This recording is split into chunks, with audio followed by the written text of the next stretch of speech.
Thank you to these beautiful 7 embodied people that are coming together in this room tonight, actually to make space for at least 7 million more. There is a short story that I just want to tell before I introduce the glorious being who is Gabriella. And it's a friend of ours called Tiago. When he was a young boy, he had a very particular relationship with an elven being. It was a very clear communication. And actually, I think he maintains this relationship to this day. He's an adult now. He now works as an embassy official. I mean, he's a high-flying.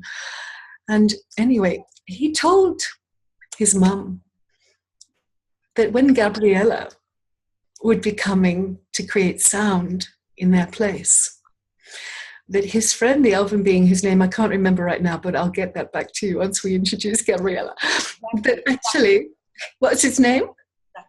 Zaki. That Zaki reported that to the elves, Gabriella is Madonna. She is their Madonna. And what I know is happening today energetically with the level of excitement that she and I have both been experiencing around this conversation is that there are so many beings from the nature kingdoms, and goodness knows how many other dimensional realities, non-dimensional realities. What are the names for these unseen, unacknowledged spaces that celebrate the lives of those who acknowledge them? And that very, very, very phrase there, those that are unseen, that are acknowledged, even though they're unseen, that we know that they exist. That is one of the primary gifts of my most beautiful, beautiful, beloved friend, partner, intimate companion through life. That's what she brings, not only to me, hi Marilyn, but to every single thing that she touches. That's true.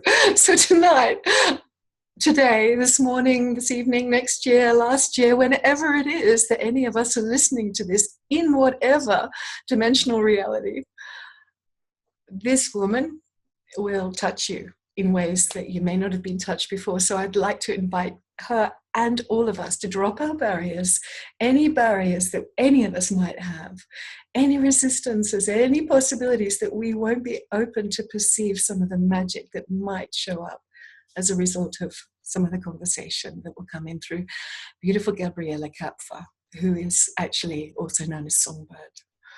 And sweetie, thank you. Thank you for being in this space to have this conversation. Thank you. Thank you.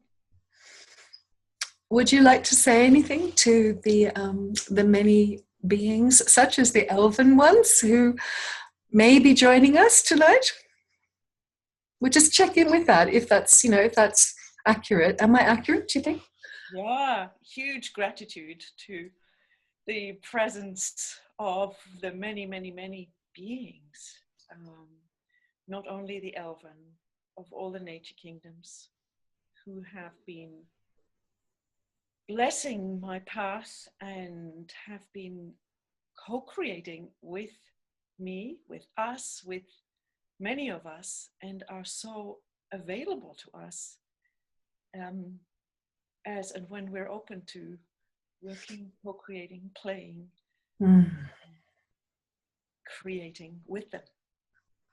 So welcome and gratitude is mine. Totally. I think it would be just a great thing if you would tell us some of the story tonight of how all this emerged. And I'm going to have questions that I haven't rehearsed, that I haven't planned, in the way that we live our lives and work in the various things that we do, which will come out during the conversation. We tend to follow the energy of what's in the space and what is being asked for. So right now, I would like to ask you, how your perception, awareness, and let's say even reception, like receptivity, around the nature beings began. And this whole path of what we call co-creation. Could you give us a little glimpse of that, please? um,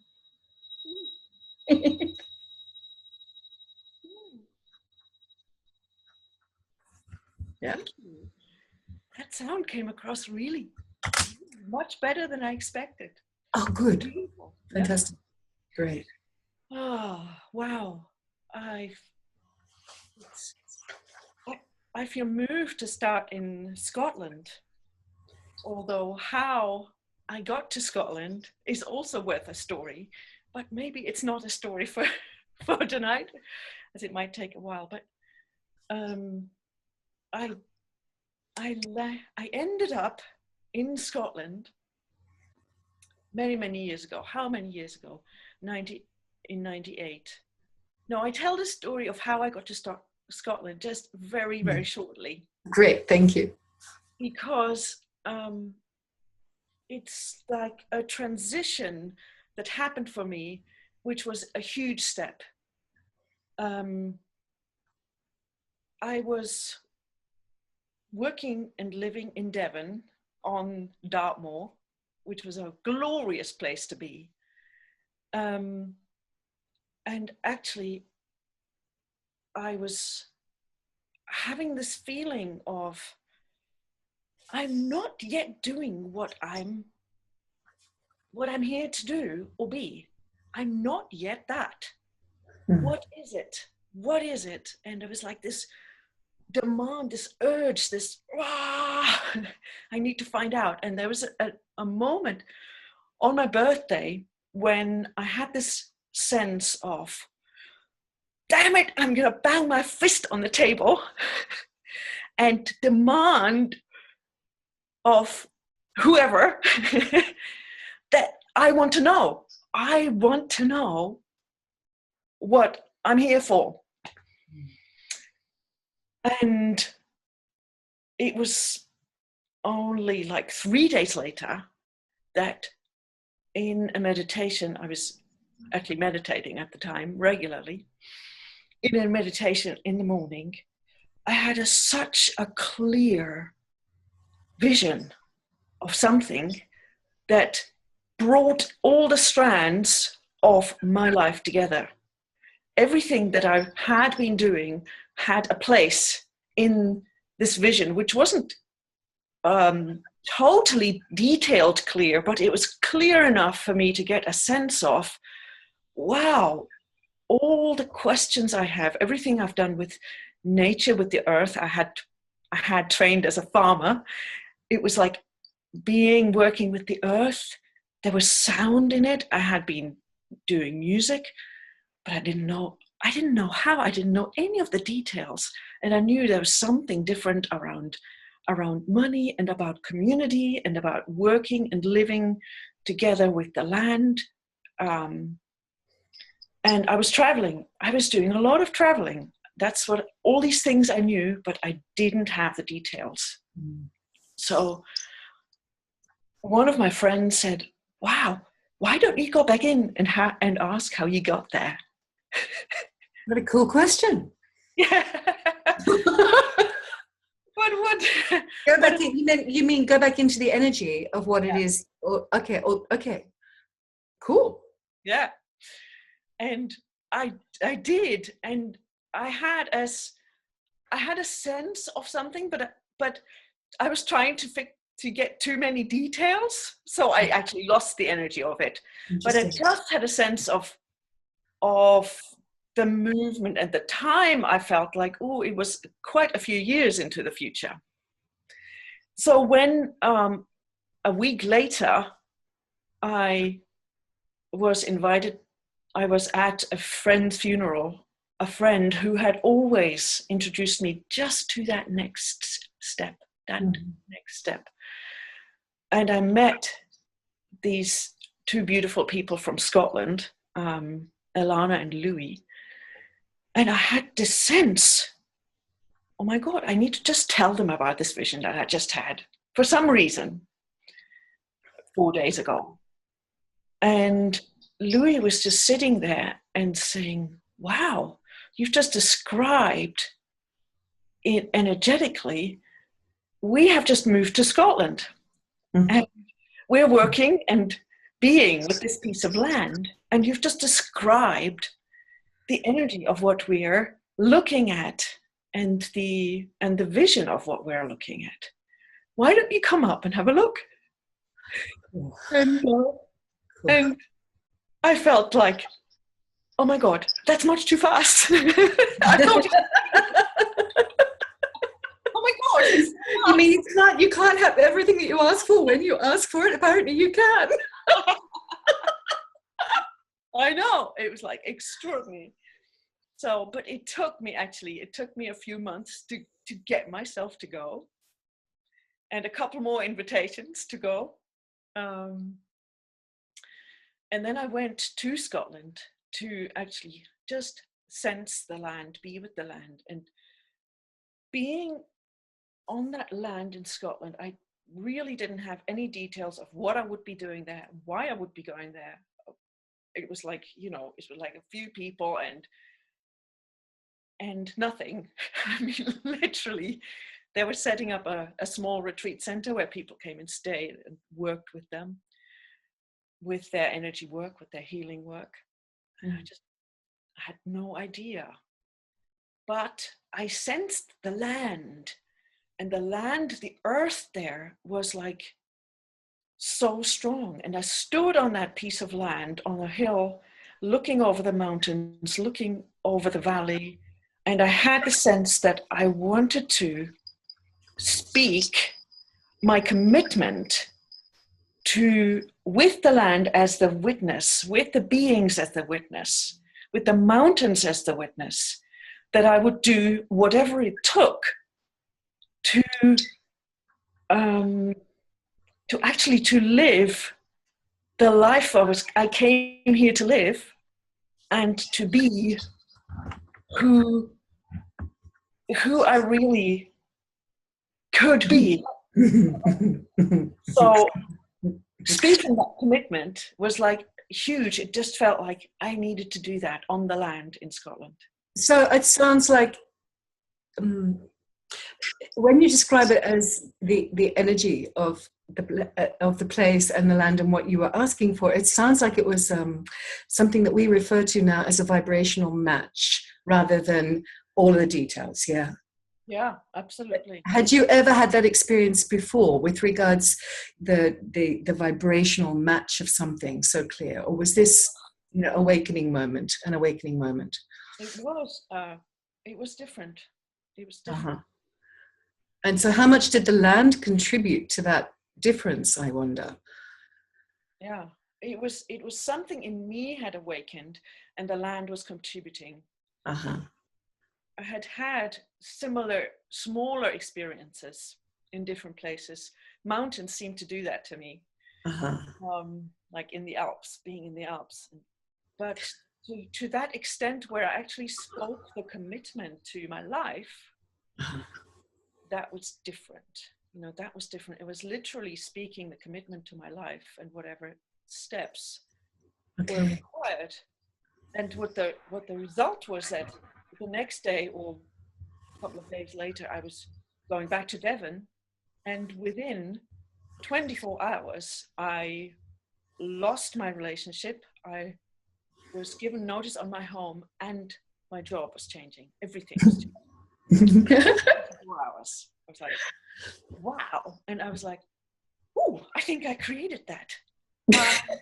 So, and what the shift was for me to notice that I had created it rather than it was happening to me. Yeah, I get it. So it was like a switch from being a seeker, a searcher, to being a finder, a creator.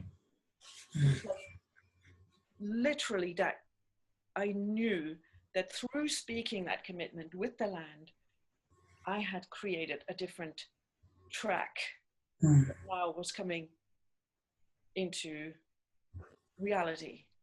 How old were you? I think I was 33. 33. Oh, interesting.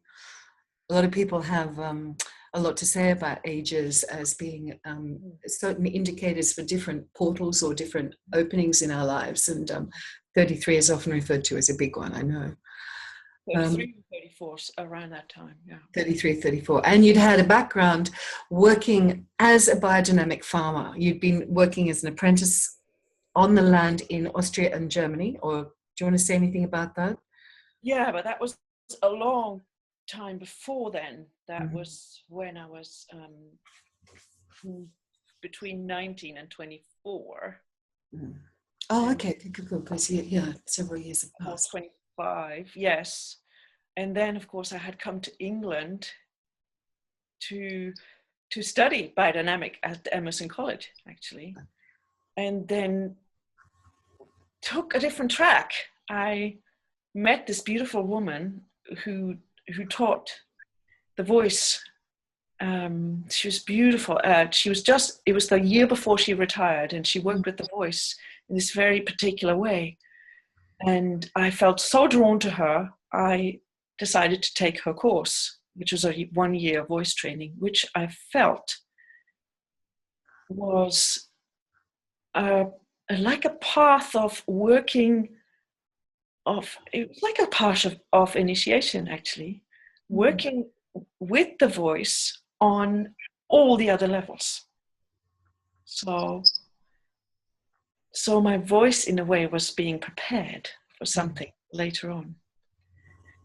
And after that, I didn't really know what to do. So I started working voluntary in social work and all sorts of other things, took little jobs here and there, and had this desire of working with the nature spirits. I had a desire, but I didn't know how to go about deepening that.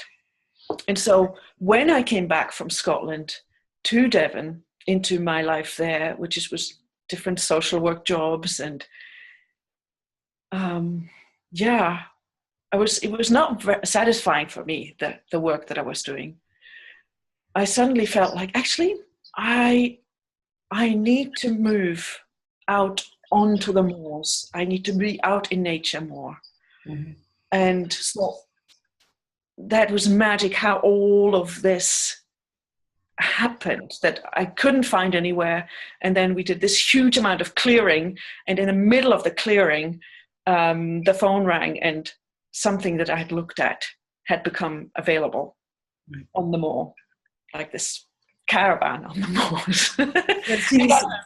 It seems like from quite some time you've been aware that as soon as you ask for something, it is created in that very second. Because I know how much that actualizing energy happens around you, but it seems like you have been doing that for a very long time consciously. Yes, I have phases, and then I forget. You know, and then I have phases when I remember, and then I have phases when I forget.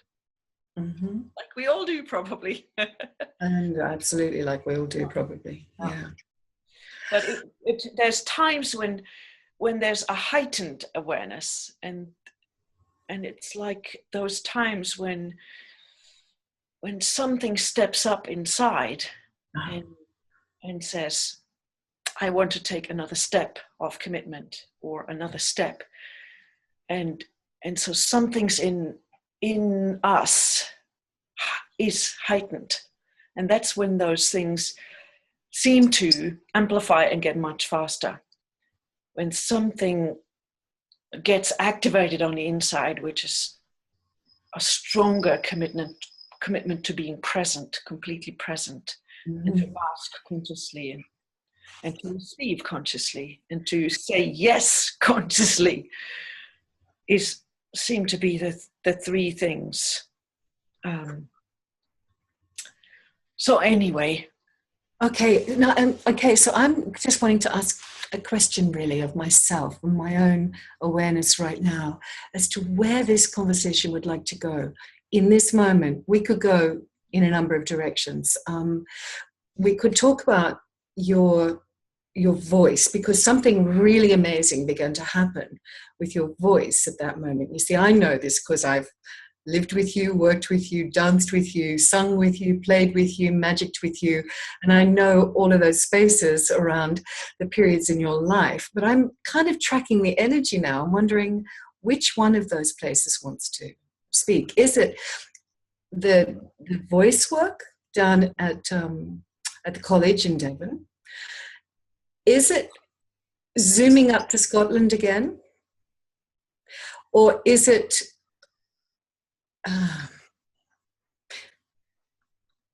well, which one of those two has energy for you? Scotland, zooming up to Scotland. Okay. So let's fast track to Scotland. You've already been up there once. You've tasted the waters. Your body loved it. Everything got let go of. You'd had this amazing background as a classical singer in a family that was, divinely engaged with the Bach chorales and would sing them for breakfast, lunch, and supper together in 4 and 5 and 18 parts, if that's what was required. Oh no. Yeah. Give me the liberty to sort of exaggerate a little bit, because it's really unusual. You don't know how unusual that is, actually. And it's true. I mean, it's really true. Not quite. Well, maybe not 18 different parts, but at least 6. And so you had a voice. You did this amazing work. You started to open up the range, and then you found yourself in Scotland, and the land is speaking. Your body is excited. You're awake. Well, you see, there was preparation to get to Scotland, because I couldn't immediately go. I found myself that I couldn't go immediately. There were steps to be taken before, and the steps were to be much more with nature, out on the moors. And I took some gardening jobs instead of social work jobs. And as I was doing the gardening jobs, I realized, oh my God, I'm just working in other people's gardens, doing what they want, putting the human construct of what you think should happen on top of the garden, mm-hmm. rather than asking and inviting the garden and the earth to co-create with. Mm-hmm. So that's when I knew, I want to go to Scotland and make a garden. Brilliant. For that little retreat center in co-creation with the nature spirits. So I needed that preparation time to get to that place. And that's when I knew I could go. Okay. And so when I found myself a year and a half later, I think, that's how long it took. Back in Scotland in spring, early spring, it was only just beginning. The season was only just beginning. It's very late in Brora, very north. And Alana, who was actually the housekeeper of the little retreat center, she said, "Oh, can I do it with you, please?" So the two of us would every morning would go into the garden, sit in the garden and sit and ask the nature spirits, tune in and invite them to show us what was required for this garden. Okay, so how does that work? Just for anybody who's never had a clue on what it means to go into the garden, sit and ask and have the nature spirits or beings show you what they require. What happens? Well, different things can occur. Alana was actually seeing things and hearing things. Like she would see pictures and hear pictures, while I get information in a different way. I just know something, like it drops in. I know something, or I start writing, and then as I write, things become clearer to me. Okay. So I have a very different way of perceiving and receiving information. So that it was great to have two of us who had totally different channels of receiving information. Yeah. And bringing the two together was really, really useful. Mm-hmm. And this place was out in the middle of nowhere. We were, in the middle of everywhere, surrounded by the wilderness. And at night or during the day, we'd have a herd of 200 deer going around the house. And down from the hills, they would come down from the hills and then graze around the house and then go to the river and then back. And in the summer, the farmers would bring the cows and the sheep to graze freely in the valley. So I thought, if we were to have a garden, we would require a fence, because otherwise, everything that grows gets munched by the four-leggeds. That's right. So I asked, can we create a fence for this garden? And what we received as the message was, work with your inner fences for at least 1 week before you make a fence. Okay, so work with your inner fences. What's that? So what we would do, we would actually do totally different things. Like we would look at, where do we create separations in our lives? Where do we create separations in ourselves? And we would actually go out for a drive and sit alongside a fence and see what it did to us, how it felt to be by fences in the landscape. It was really powerful to just be with, hey, what would it create to build a fence? Lovely. Yeah, it was a very, very powerful week of just being with that without doing anything in the garden, apart from clearing up and, So after the week, we were checking in again and said, yes, it's time to build a fence. And what I realized was different, completely and utterly different, was that my gesture, my attitude towards a fence had changed. Beautiful. It probably would have been, if I had gone straight to making a fence, it would have been a gesture of keep out. And after that week, it was a sense of, I am creating a special space within the greater special space. So like an inclusion energy rather than a separation. Yeah. I acknowledge that you all live here, and I want to include you, and this is what it will take. Yeah. So I remember when you first shared that story with me, Gabriella. It must have been actually about 7 years ago. I remember sitting there in the space with you, and my body began to soften. Something that I hadn't really heard spoken about in that way before began to soften and change the way that I could approach life, actually. And it was such a relief.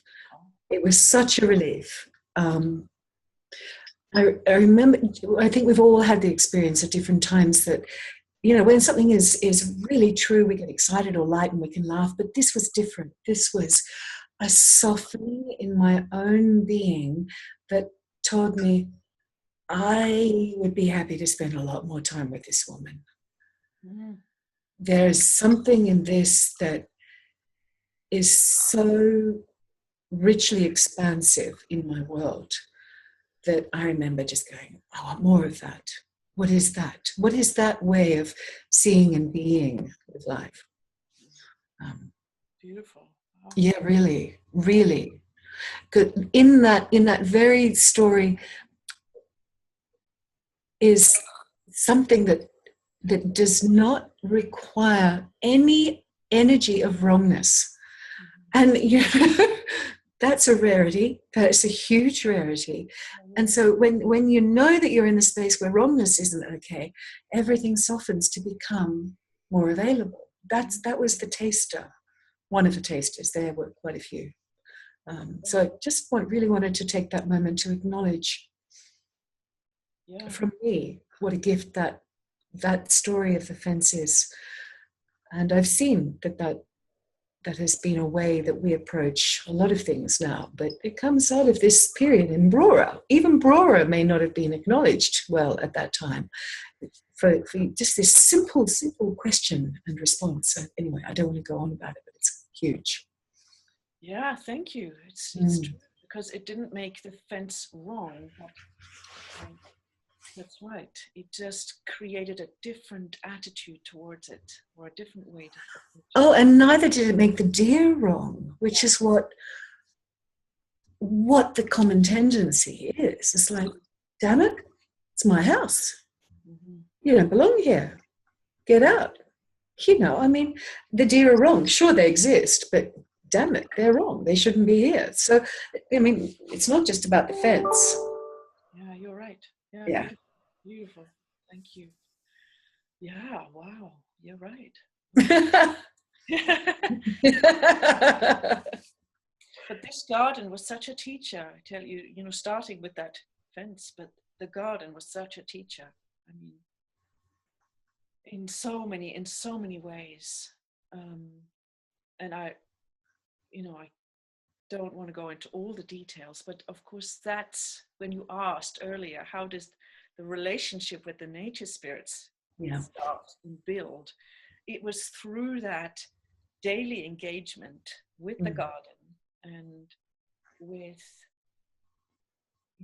what would like to grow here, what would this garden like to contribute to the space. And it was so beautiful to have it there, because when people came to stay with us, they could just come and join me in the garden or in the woodland getting wood. And the part of people being at the retreat center that wasn't a therapy session, it was actually sometimes more powerful to just be in the garden with me or in the woodland and having chats with the garden, with the wood. And when you were in the garden at that time, were you singing? Were you? I mean, you're a sound being. We know this. So I'm going to ask you about that. But there you are with Alana, or with the garden, with the plants, with this vast space. Were you in conversation? Were you singing? What was happening? Or were you just toiling and soiling and digging and planting, listening, perceiving? What? Both. Both. You were singing? All of it, yeah. Okay. And more and more the sound came to the fore, as you know, more and more. Yeah.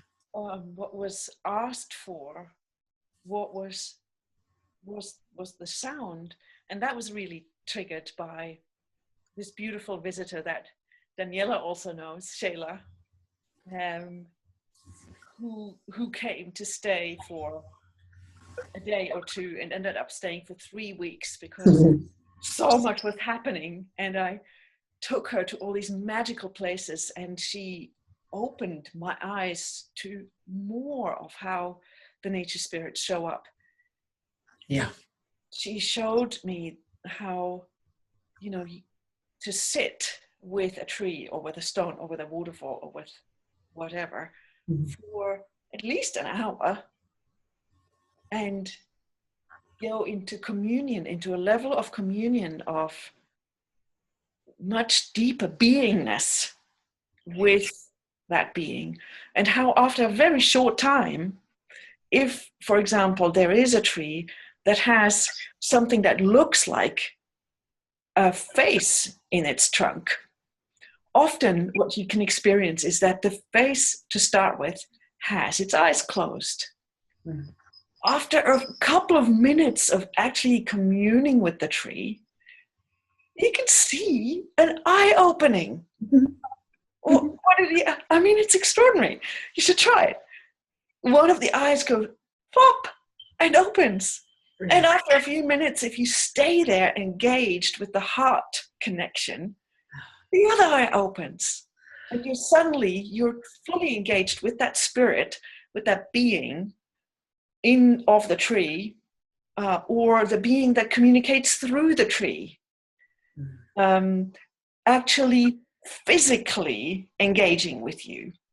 So not just on the inner levels where you go and tune in and open your heart and sense, but actually physically you can see that the tree is changing. That the tree is changing, or the stone is changing, or the mountain is changing. Oh, okay, there you go. So the stone is changing. There's a piece of music. There's a piece of music that would like to be shared with this beautiful group of people. Is now the time to share the gift from the stone, or? Sure, yes. That was one of the places that Shayla and I went to meet that stone. Actually, what happened was that she was going out on an outing, and as she does this thing, she's amazing. She goes like, "Oh, something's calling from over there. What is it? What is it? Who's calling? Who's calling? Oh, I better reverse the car. I'm going, oh, I've gone too far.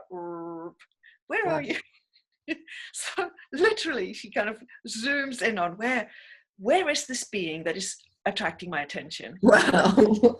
Did she use perception through vision as well as, or is it awareness that she was tracking? Total awareness. Yeah. Mm-hmm. Yeah, and then vision kicks in after. But okay. She just uses her awareness. And then she said, and then she found the stone, and she communed with the stone that she called the elf stone. The elf stone. Yes. Okay. So, and what happened? Go and tell us the story, and then we'll play the music. So she came home in the evening, and she said, "Well, tomorrow you have to come with me. You have to come with me. I have to take you to the stone, which is the elf stone." Just stop, everybody. Get the energy of this. This is what's been with us all day. This is what I was talking about. So exciting. So she packed me in the car the next morning early, and we're like, or it might have even been the same day that she said, "Oh, you have to come with me." You know, that she came home and said, "We have to go now." It might have even been that. Yeah, I think it might have even been the same day that she said, come on, let's go. Let's go. She took me there, and we sat with the stone, and the song started to come that I received the words for and the melody for. And that's the song that you're talking about. Yeah, absolutely. I mean, when I was tuning into our conversation this morning,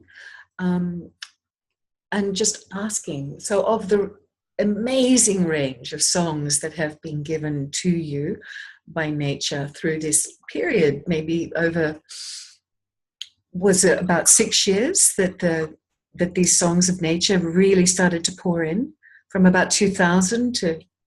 Yes, from that point on. So I was just inwardly tracking, just going, okay, is there any particular songs that would like to be sung here? So, and again, the elves. So they showed up. So on a technical moment, I just want to ask a question of Vera, our host. Is there a way, if I was to play the song through here, would it be able to be perceived or heard well by the recording, and everybody else gets to mute themselves and hear it in their own rooms? I'm wondering if that's possible. I think that if we don't try it, we don't know. No, I mean, it might be worth trying, that one of us actually gets to. I could play it, but can you put the link up, please, Vera, for the Elphinstone or the Elfstone? And everybody who's on the call with us, you'll see the soundcloud.com link. Mm-hmm. It's only 3 or 4 verses long. It's not a long song. It's only about 2 minutes. But I think if I'm bold enough to just play it here through this computer, something will happen, and we'll see what the consequences are. Shall we? Let's play. Shall we do that? So, Gabriella, are you happy with that? Sure. Okay, cool. So everybody go to your chat box if you're familiar with the chat box. It's on the right. Vera's posted it. Click away and play. I posted it earlier today. Then you better mute yourself. Everybody mute yourself. We all play it. Well, I think I'm not going to mute me. The only part is if you are... Everybody else needs to. Everyone can hear it as well, because it will be coming from the computer as well. Sorry, who's speaking? Sorry, Vihre is speaking. That if you're playing it, everyone will hear it from the computer as well, if it's not muted. But the whole point was that I played it so that it would be shown on the video. Yeah. But it might be unsatisfying for everybody else to hear it like that. Okay, let's try it like this first, eh? Just for an experiment. Okay.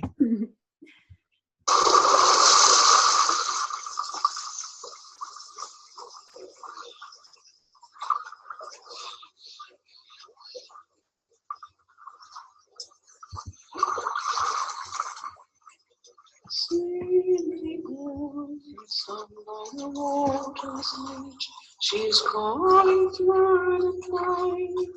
She has hair of moss and heather, hidden halfway from the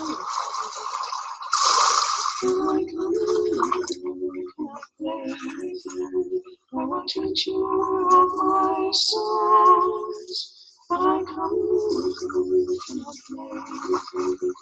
I will teach you of my songs. See the elfin stone by the water's edge, as she greets you from the earth. All her eyes of wisdom burning, light of crystal on her face. I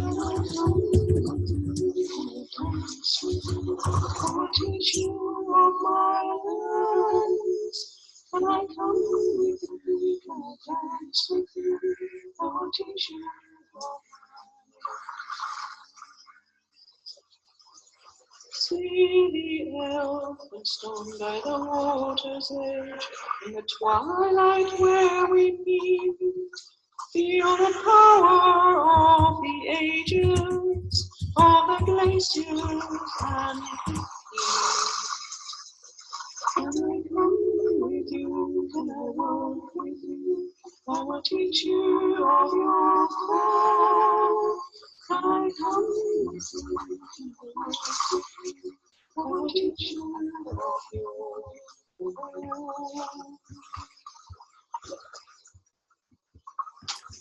Wow. Wow, wow.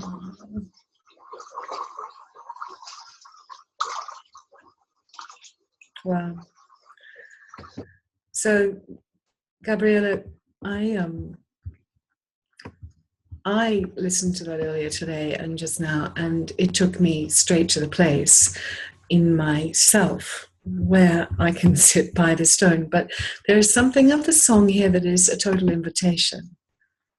This is an invitation that comes through you. It seems to express a universal possibility. And this is actually, I think I may be speaking now to what it is that I experience, and I have seen hundreds, if not more, people experience. There's a particular invitation that comes through you that makes this level of communion with, is it with nature, or is it with, actually it's with all of life. It's beyond even nature, if there is such a thing. It's like, you take me to a place where something opens and I go, really? There's something so authentic about what you bring here.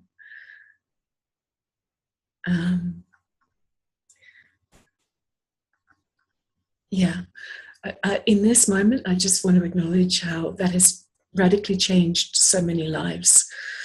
In the 7 years that we've been working, playing, being together, I have seen lives changed full. Untold shedding, years of challenges. There's something about the beauty of this simple moment that just, it can't go unacknowledged. I'm not going to let that happen. So whether you have words to say to that, I don't know, but hand on heart, is utterly, utterly beautiful. And I speak for myself and the many when I say thank you for that. Wow. Thank you. Yeah, really, really, what a privilege. Wow. And, you know, What do I say to that? what can you say to that? But thank you for being able to hear that without shrinking, because it's big. It's really big. Wow. Because that's the elves singing through you, or the stone singing through you. Yeah. That's how I get it. I get that this is not you singing as you and your wishful thinking around what life could be. I get that in these moments, you're a clear, open channel for what actually would like to be sung, actually what would like to be heard by the hearts of many, that through the din of much of our existence cannot be perceived. So it's like somewhere this radical, simple beauty shows up, and without force and without trying, she just is. And that makes it possible for more of us to get it. Wow. I've never said that before. I don't think I've ever had words like that before. These conversations are amazing for kind of what. Wow. Woo. Wow. Yes, it's, you know, it was this experience that followed this, you know, this experience with Shayla of going to meet the Elfstone and meeting waterfall spirits and meeting all these beings that I was inspired to take into sound and music. And I was feeling like I need to play these experiences and translate them into sound and music. And it was doing that, using my cello and starting to play. Welcome to Benevolence podcast. You want to turn off your SoundCloud, Gabriella? I don't know how to turn the SoundCloud link off. Okay, you need to actually just minimize your page. Take a second to find your SoundCloud tab and close it. The sound.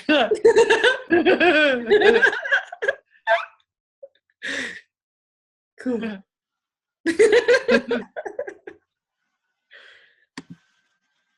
You sorted? Okay. So, Cool. I've just muted you all. Ah, that's better. Yes. So, yeah, go ahead. You were about to talk about, you wanted to start to use your music more when these songs started to show up. Yes. And it was like this experience of taking out the cello playing and having this experience of using the same attunement alignment of being in nature, inviting the beings to communicate and to commune, to being in communion, that I had done with sitting by the waterfall or sitting with the tree or sitting with the stone, and just doing it in the evening by the fire and inviting everything that I'd experienced to come through this music. And it was like, wow, something occurred that made the music expand.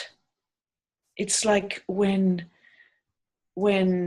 you have probably heard it, like when one tone suddenly becomes this multitude of tones and you enter into the space, it become like the sound became space, and it's like entering into another dimension through the sound, and the sounds themselves expanding.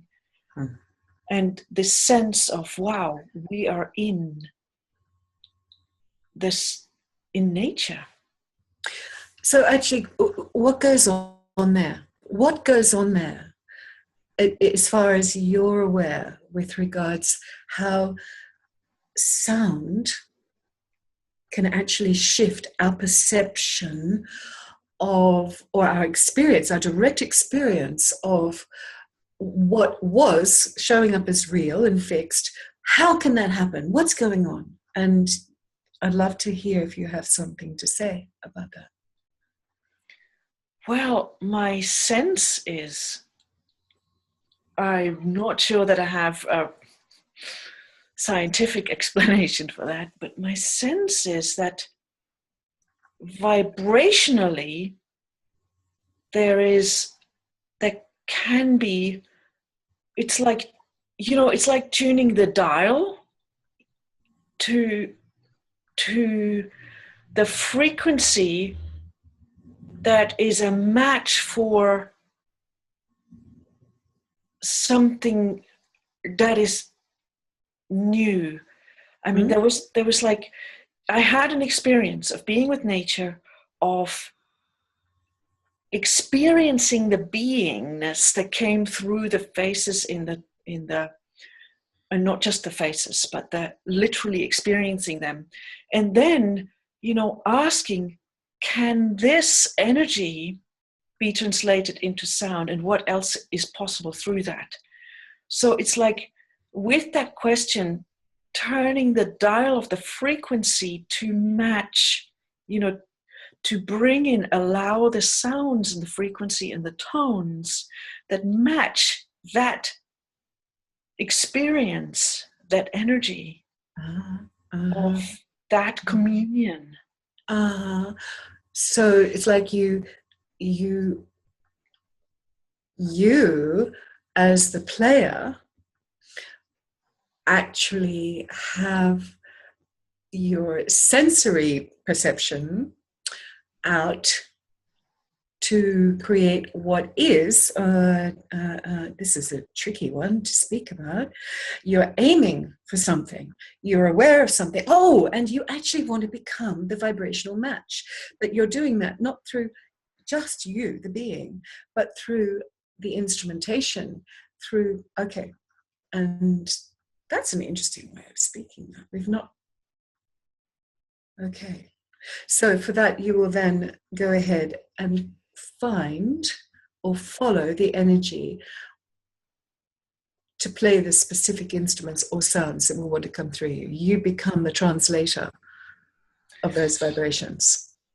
Yeah, or translator, or the instrument for them to be able to come through. The instrument, the channel, it could be either of those. Okay. And it's like literally allowing those tones to come through, to come in, to come into being, even, because some of those sounds I had never heard before. It's like, feeling moved to move the bow over the strings in a different way that would allow these overtones and these nearly not there tones and these in-between tones and this to emerge. Cool. And literally following that, what is it that my hands are moved to do so that something else can come through that has not been here before. Awesome. Yeah, and it was like these new sounds that I hadn't heard before, like these. And even as I was allowing my voice to come in, my voice started to change and become, as I was allowing myself to be sung, my voice started to be able to go higher and to go lower without me trying. Literally allowing that to come through, allowing that energy to sing me, to play me, allowing that energy to expand me and to play me. And the experience that Shayla had was, she said, wow, we're actually in the inner, we've been taken to the inner nature of nature, side of nature. I don't know if that makes any sense. And she said, we're being, I have the experience that we're being given an opportunity, we're being asked whether we wish to make a deeper commitment to working with the earth and working with the beings of the earth. And it was like, that was her perception. And as the music took us in there, and she said, would we each like to say yes to that invitation? And we each said yes to that invitation. And in the follow-up, it showed up totally different for each of us. But for me, what occurred, I don't know if you would like me to tell you that, but it was like the very next day is when I had this experience of driving through the valley to go to town. And as I was driving, and I had been in this heightened state of seeing and experiencing, and I was looking across to the range of mountains, and one of these mountains, the mountain called Ben Horn, was looking back at me, and he was definitely looking at me. And I thought, okay, I better stop and I better see what he has to say. It was definitely a he. And I stopped and I got out the car and I said, what can I do for you? And in that same attunement, way of attuning, I was like sensing, knowing, hearing, play for us. And many of you know this story, and it probably it's probably stronger in the context, because of course there was a preparation for this, and it was so strong, this, and still I was like, what do you mean? Do you mean now or? But I was willing to say yes and follow what occurred. So I asked, okay, what's next? And then the hawk ended up waiting for me on the next fence post. And then it flew to the next fence post and to the next one. And I just followed it until it went, okay, we're going back this way. So I turned around and went, okay, let's go back. And I knew exactly what to do. I went into the house, took my cello, went into the woodland, sat under this vast copper beech tree that's in the center of the woodland, and started playing, literally inviting everyone to play with me, but also playing for, like doing what he'd asked. I'm playing for them. And I literally experienced all the trees, all the nature spirits joining in as I was playing, the sounds and the wind through the strings. And it was like, wow, how does it get better than this kind of moment? Oh God, as you said that, I had the sense that actually you were a harp and the wind was playing your strings. Yeah, I mean, really, like you became this vessel for all. I mean, I've been to this place. You took me there just over a year ago. I'd been banging on about it for a while, and it's true. It's one giant copper beech tree in the middle of a field of quite large field, but it has such a presence. And so there you were completely, I got it, but I heard it differently just now, that you actually did become the strings of the cello. Now listen, I know that in the context of this call that we can only cover so much and we can have more conversations like this, but while you're speaking about this, we did upload a track earlier that beautifully demonstrates this very energy, but we can't consider it like in the sequence of what happened then, but it does convey something for me of that invitation you were talking about. You went back to the house at Brora and you said to everybody, you asked the question, shall we say yes to this, to what's on offer here? And when you said that, this piece of music showed up as being an invitation that others could have that experience. And I don't know whether you agree with me, but that this one track from the space of becoming might be an example of that. Do you feel that it's timely to play that right now? Yes, this would be the ending, wouldn't it? No, we can't end now. I mean, we can't end now. Okay, we can carry on. How can we end the conversation? I mean, this, if it needs to be cut up into 1,000 different pieces and put into 3 or 4 different, I don't know, we can't end now. Can everybody give a thumbs up, thumbs down? Do you want to end? End. I mean, I'm just going to check with everybody, but are you all happy to stay? You have to tell them what thumbs up means and what thumbs down means. Otherwise, thumbs up usually means yes. Thumbs down. Yeah, but yes to what? To ending or to continuing? Oh no, to continuing. Can we have a little bit longer? And of course, if you need to leave, you can leave. Okay, recording.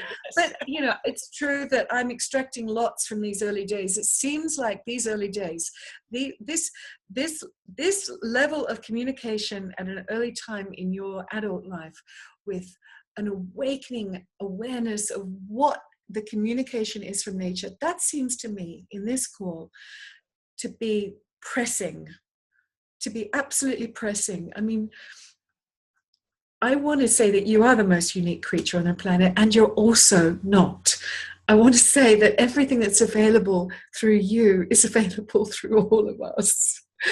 So, and that's all true, that you are the most unique, and we all are. And what you demonstrate here is something that says nature is there ready for us to engage with it. Are we willing to say yes?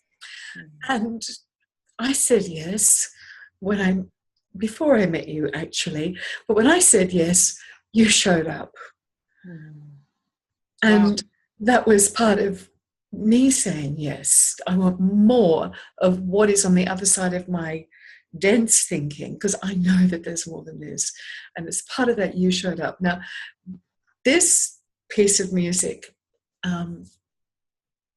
seems to me to create something of the vibration of what you might have played under that, with that copper beech tree in that field in Brora. And way more, way more for over these years, so many more.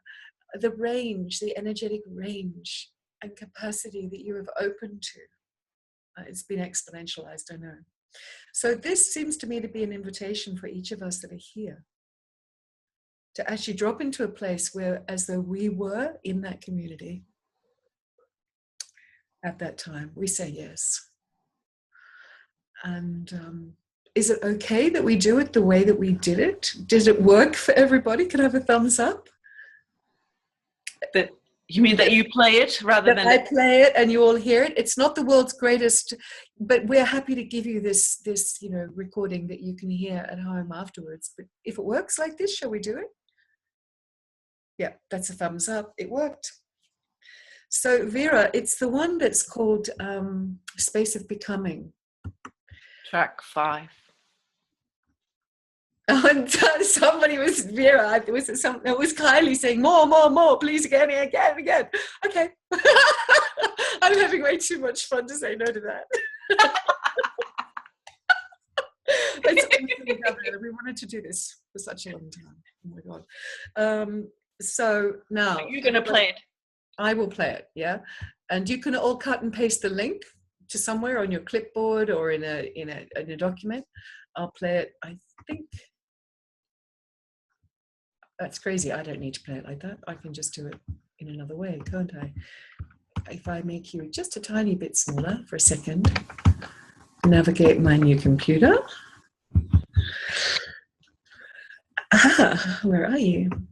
Hello, Space of Becoming. Nope. Okay, ready? Go. Yep.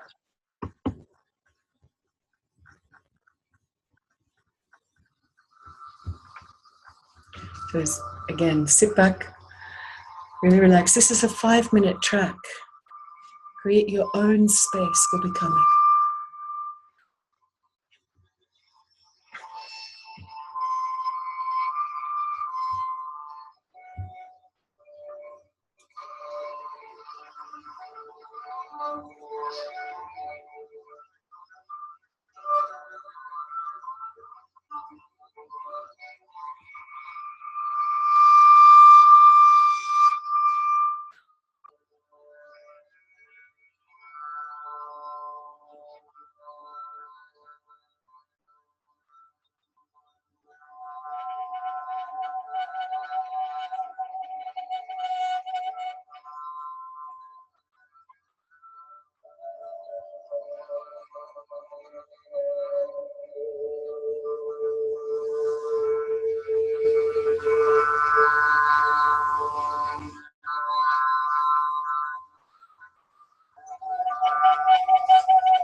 Can I interrupt this? Yes, if you need to. The quality is not as great as I would love it to be for this particular experience. So I think it would be nicer for us to each open our own link. Okay. To yourself. So I will pause this because this is just massive. By fading it. So we might also just pause the recording and just each listen to it. Yeah. I And think then we can have a better experience of that. I think you're absolutely right. Yeah. We got to 2 minutes, 29 seconds, but it will have been challenged. So let's take the 5 minutes that this is. And all you have to do is to mute your own self so that we don't all hear it. And then at the end of the track, we come back together, like we do for a resonance room or an online sound weaving. Yeah. Okay. Thank you for interrupting, because I didn't know what you were all hearing. This is so fine. It's, yeah. This is very fine. Okay, cool. So let's go in. Let's go into our own rooms, and we'll see you at the other end.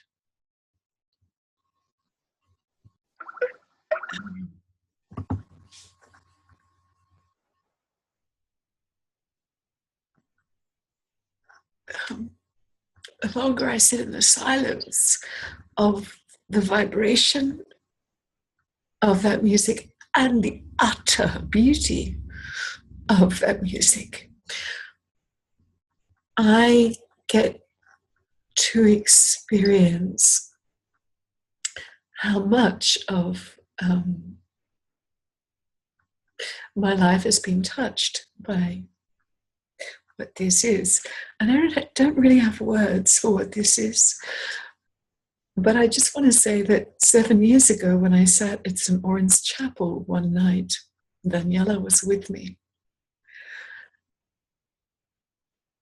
That's in Iona. On Iona, St. Oran's Chapel on Iona. Going through a really rich experience of a 5-day workshop retreat when Gabriella was one of the facilitators. And we were literally living through the portals. There were no barriers between us and any other living being on the planet. We were so awake. And the level of communion and communication through these days was life opening. Mm-hmm.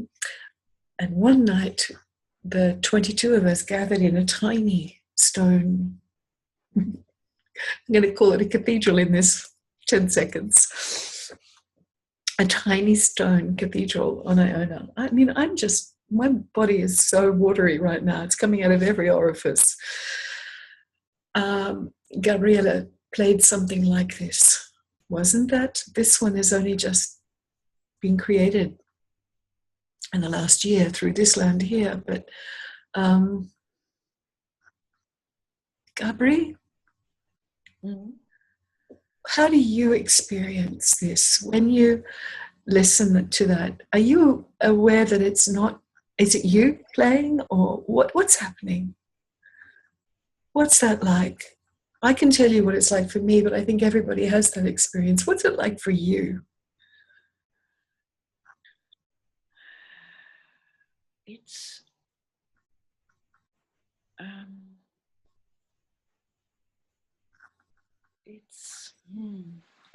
very difficult to describe, actually.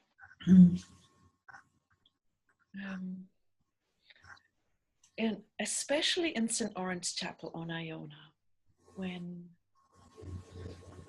I start playing, that literally I put the bow onto the string and I sense all the beings in the stones joining in.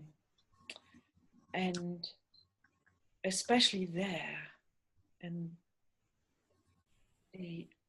it's as if the sound becomes alive and gets amplified. It's on Iona especially, I never feel like I'm playing on my own. And other places, it's not as amplified as there, but it's still like, no, I never play on my own. There's always, once I did this beautiful, we did a little attunement with Terry and Maggie, who were actually the other 2 co-facilitators of that particular workshop, but it wasn't on that workshop, but it was at some other time when we were together, and we were each tuning into what actually is happening. What are each of our gifts, and what Maggie was describing, and she saw this hilarious picture actually, that there were hundreds of beings that were contributing, and they were actually really crowded around what we had to do, because there were some that were translating energies from the stars. They were bringing those in, and there were others that were bringing energies from right inside the earth and feeding them into the sound, and others that were bringing frequencies from different places on the planet, or from different nature realms, or from different dimensions. So they were like a whole team of beings that were like crowding in and all feeding into this music as it was happening. And Maggie is a fantastic seer. She sees. And what she said is, what we need to do is we actually need to create a dome for them, where the space around you is so much, it's like another dimension, that they all fit into it. It's like another space. We actually did that, and it made it easier for them, for all the beings, to translate the frequencies that are coming in from the different ones. There's a whole team. So they're beings that bring, like I just described, energies and frequencies up from the inner earth, or from outer space, or from the plant kingdom, or from different kingdoms. And so those frequencies are all woven into the sound, the music. And that's when I perceived that. That's when I started calling it sound weaving. I literally perceived these different strands that were coming from different directions, from different dimensions, from different realms, them all being woven together through the music that is being played. They're being woven into a fabric, a tapestry that creates a vibrational field. And that vibrational field actually is allowing a new vibrational reality, or it's allowing and enabling different things to become reality. That's what I'm experiencing. That's why when we do sound weaving, we invite all the beings and the spirit of time and place to co-create with us, and really speak the invitation to weave with us these vibrational fields of possibility, through which something else can occur. And it's when I learned about Rupert Sheldrake, I think, speaks about the morphic fields.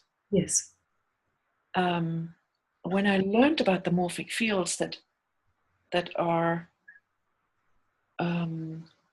energetic and vibrational energetic fields, that when they gain enough substance,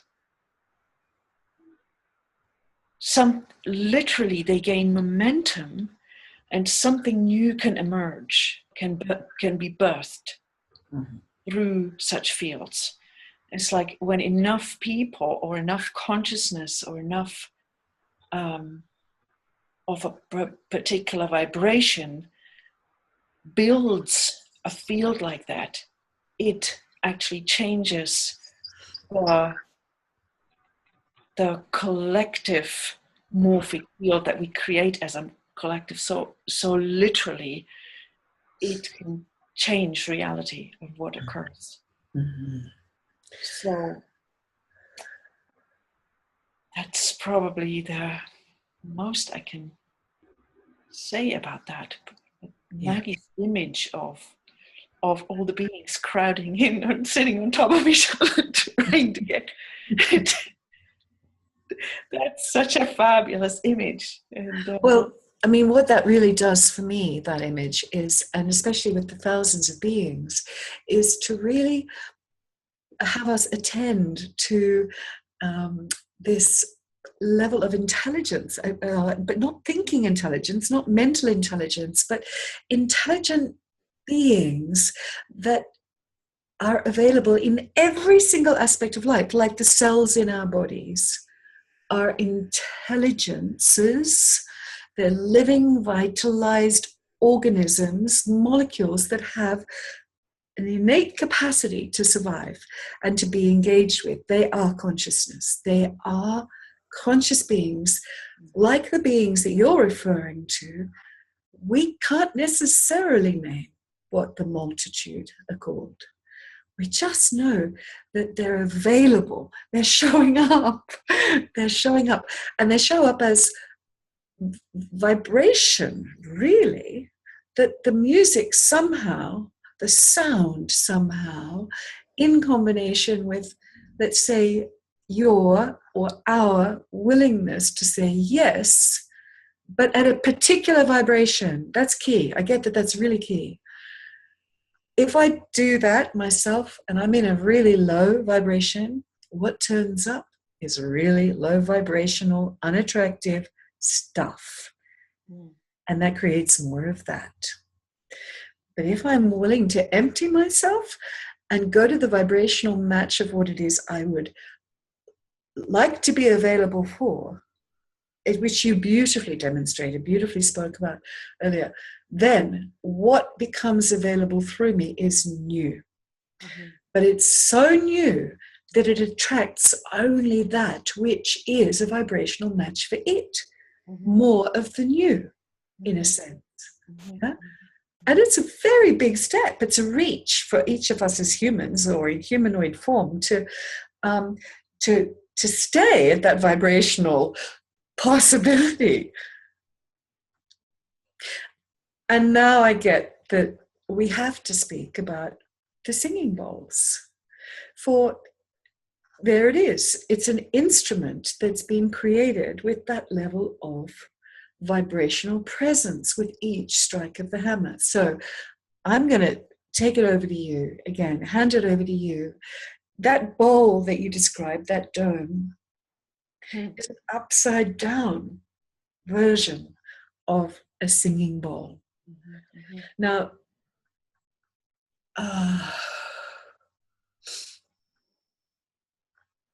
can you tell us how it is that you, as a singer, I don't mean the story, although you can acknowledge the story, but how it is that you, as an instrument, as a living, vibrating instrument, are engaging with matter when you're crafting a singing bowl, which you do, and you make tubular bells and you make gongs. Now, not only are you being the instrument, you are bringing forth instruments for others and with others and teaching all of us to be able to do that. There's a step in there that's beyond a field. It's an actualized matter. This is of matter, this stuff. So I'm asking you to take a giant leap and talk about the alchemy of making an instrument with regards to this sound vibrational weaving. Yes, it actually is taking that one step further. It is taking the creation of a vibrational field and anchoring it into an instrument, a physical form, mm-hmm. which stays in place physically while the vibrational field that we create through a sound weaving stays in place energetically. Like when you go that extra step of actually bringing it into a form like a singing bowl or a gong or a sound instrument, wow, what a physical, it's literally, and it actually is what the ancient Tibetans did when they crafted the ancient bowls.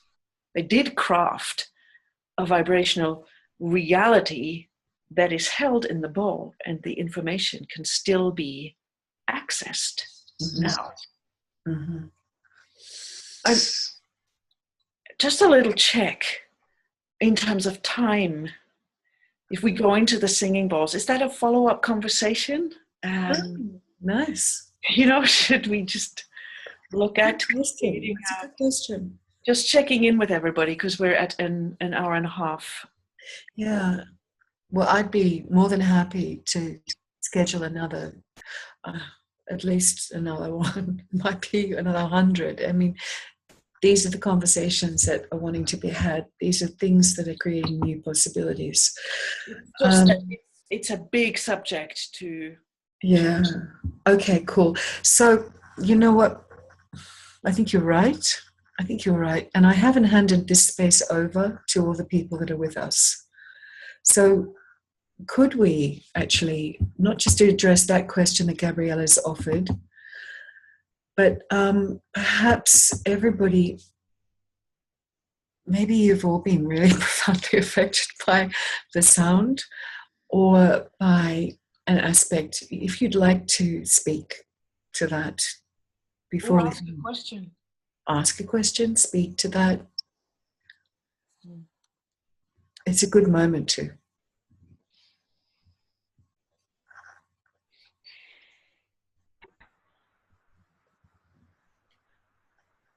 I have a question. Kaya Kaya. Hi. Sorry for coming late. It's okay. It's wonderful to have you here with us. I have a question. I don't know whether it's my time yet, but no one else spoke up. Can you hear me well, by the way? We can hear you, but the quality is very bad. I'm going to go off speaker, and you can speak to Gabriella, and it might be a bit. Okay, I will try to speak up. So my question is, so I'm a bit ashamed to ask that, but I will get over it. I'm being sung to by nature and by things and stones and blah. But my question is, and what I heard from your story is that you had similar experiences with being called by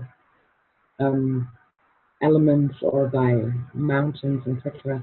And what I'm being called by is often not these beautiful things that you experience, but particularly sometimes something that I feel wants to be released from the ground, or big graveyards that no one knows exist, or even worse things that you speak about Iona.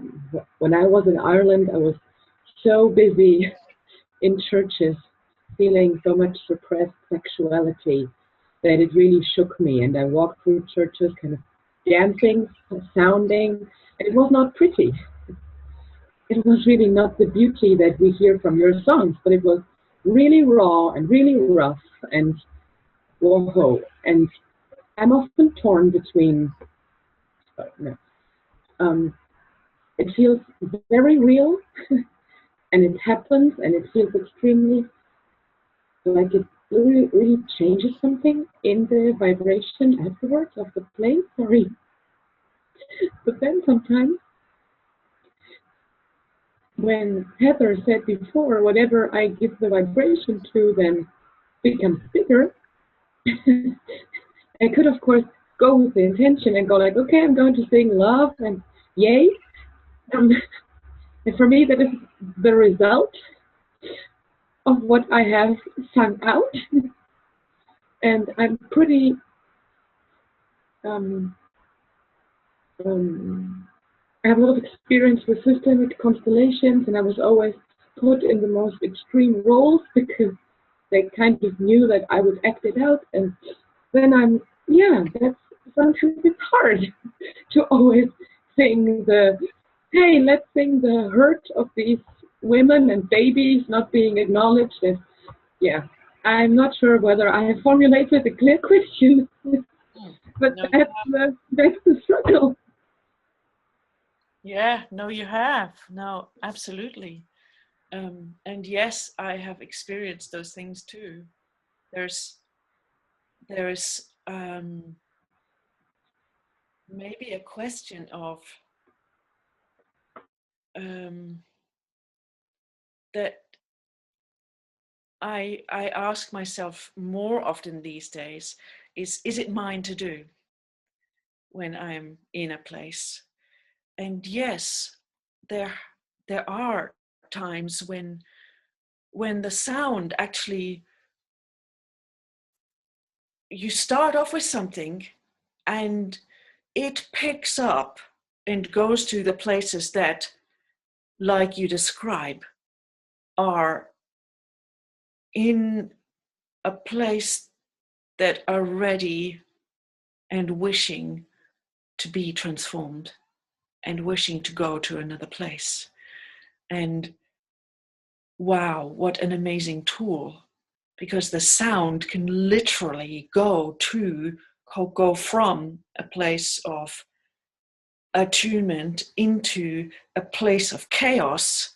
And we experience that many times, you know, especially with the sound weavings, the different instruments go to different places and actually allow different voices to be heard and different parts to be acknowledged, like you're describing.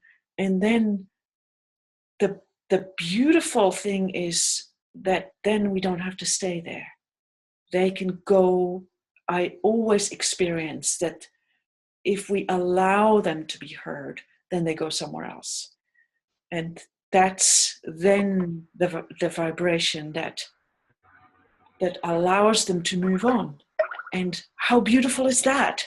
How wonderful is that? So yes, no, it's not a wrongness, and it's not a, it's, you know, and if that's what you're called to do, and if that's what is yours to do, beautiful. And if it doesn't make your heart sing anymore, then I would ask, is it still yours to do? Or when is it yours to do? And if it makes your heart sing, that actually through your sound, all these beings are being transformed and released and find a different vibrational level of existence and being, then wow, celebration. Thank you. Thank you too. Yeah, I know I had to work on that I was sometimes too open, that I could not decide, am I in the mood to do this now? That I had to work on that it's a voluntarily step. But for me, that is what is alive in these places, and there's nothing bad about it. It's just what is alive here, and sometimes it's screaming and shaking, but I don't find it heavy, because as you say, in the end it always transforms. It's not continuously screaming for half an hour. No, it's just, so thank you.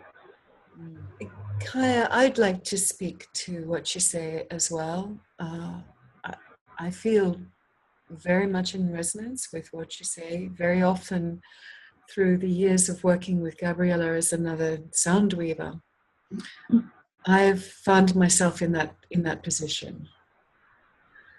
And more and more and more, I'm asking the question, not so much even if it's mine to do, but is that a contribution to my body? And I'm beginning more and more and more to acknowledge that actually this vessel that is able to perceive so much, which I didn't know how much I could perceive. The fact that I was aware of something, I hadn't got to the stage where I was willing to ask my body that you're aware of this. Is it for us to engage with? And if we do, does that assist your body? Or is there another way? For sometimes for me to go down those dark tunnels, which I'm aware of and I perceive and I know that they exist, can leave me torn into shreds, into a place where it's actually very costly to come back out of. The sound can assist, sure. I think it's something that I've been really assisted in, the fact that Gabriella will allow me to go to those places, and she'll be holding a different vibration. So there's two of us working with the land and the consciousness in that way. But I would really encourage you to start to explore the question, body, if we choose this, does that create well-being for you? Because this is your vessel. This is the vessel that you have and you are creating. And I think it's a really valuable question. It's assisted me a lot. And is there another way? And just to know that there's a whole lot of stuff on the planet that's not so easy to be with doesn't mean that we have to change it. It might mean that we actually can choose to be more aware of it and acknowledge it. But maybe it doesn't have to be that we change it. I don't know. These are all questions now that I used to not ask, and I appreciate having them. So just going to add something, and just total acknowledgement for the fact that you have that capacity, you have the awareness, and that your body is amazing. Mm-hmm. Mm-hmm. Yeah, and sometimes having an awareness, you can say, I'm aware of that. And that is one, I experience that when I'm in a place, there are many layers of history that I could be tuning in. Mm. So which one do I choose to go into resonance with? I do have a choice whether I say yes to. Sometimes when something pops up, it's like, do I have history with that? Or am I actually, and then it's, maybe it is for me to do because I have a connection with that. Sometimes I might just be aware of something and ask, okay, is this a contribution now, or is it actually for me to tune into a different level of this place from where the original well-being of what was there originally can be empowered? That's another approach sometimes that I take.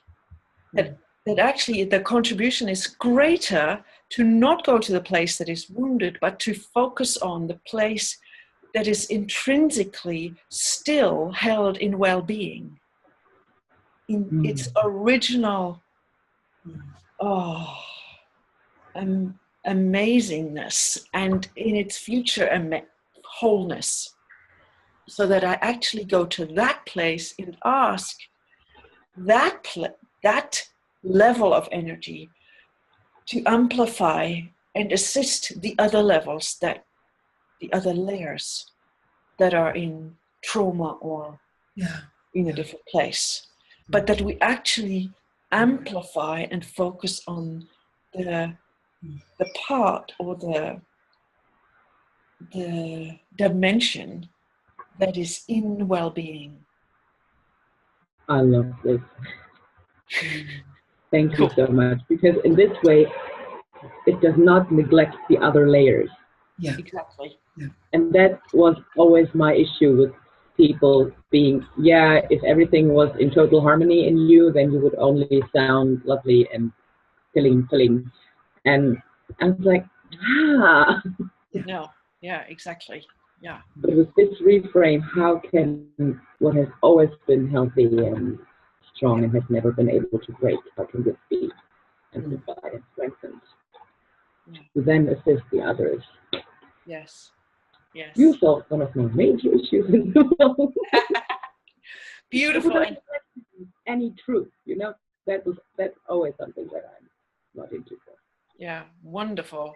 And a lot of trauma works in that way, that you actually have to build on the well-being part, the part that is in wellness, so that the trauma part can have somewhere to relax into and go, I'm safe to let go.